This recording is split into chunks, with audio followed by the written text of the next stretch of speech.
I grew up in a town so small you could drive through it in 5 minutes and still have time to wave at everyone on your way out.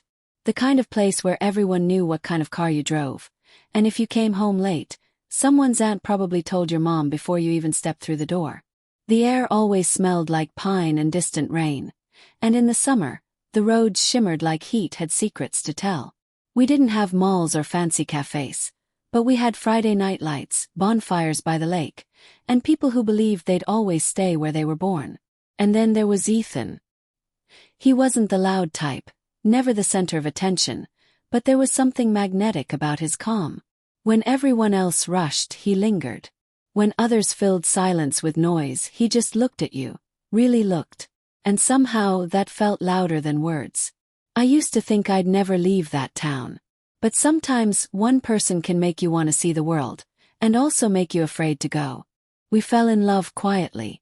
No grand gestures, no movie-style confessions. Just moments that strung together like fairy lights. Subtle, but enough to make everything glow. Our first date wasn't even planned. It was late July, and I was walking home from work at the diner when he pulled up beside me in his old truck. "Need a ride?" he said, smiling like he already knew the answer. We drove without a destination, windows down, music playing. That kind of summer air that tastes like freedom.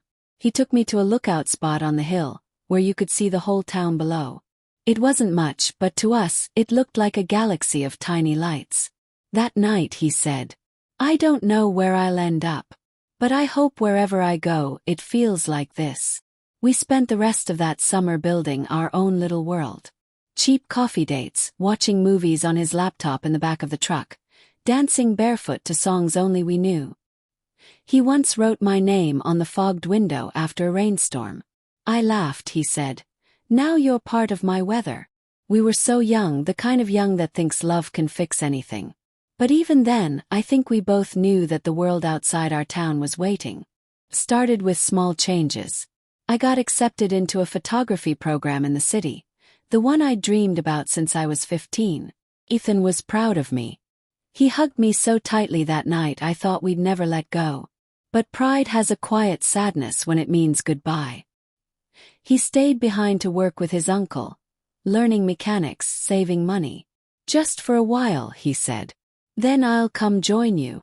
First it was perfect.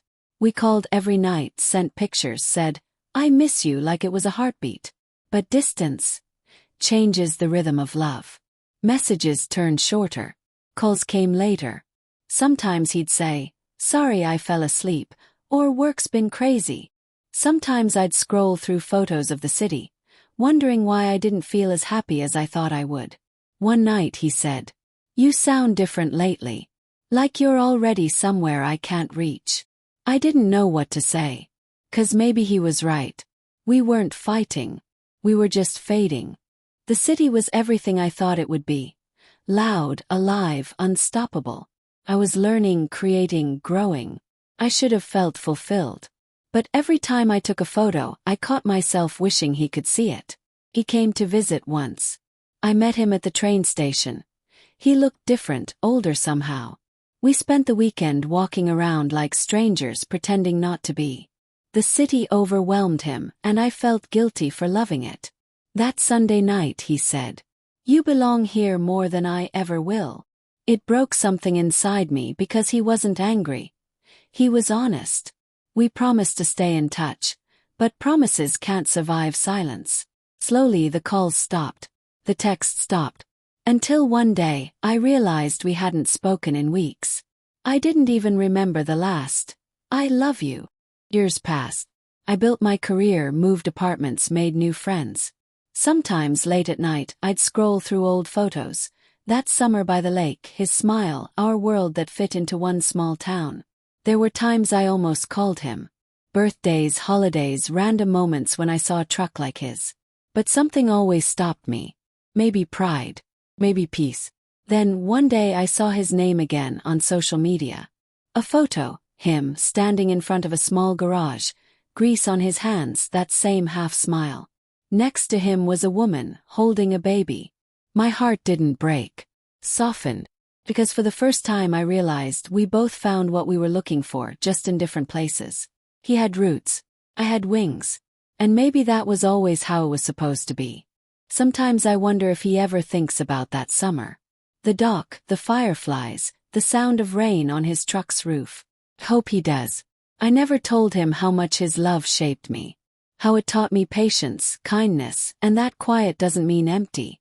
That some people are meant to stay in your heart, even if they don't stay in your life.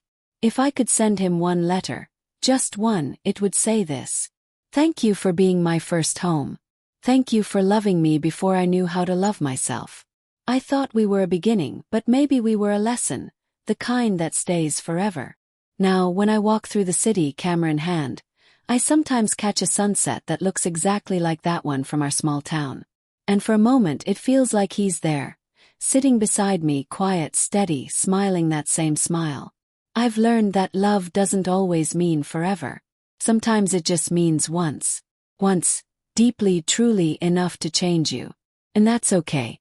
Because even though we grew apart, a part of me will always live in that town. And a part of that town will always live in me.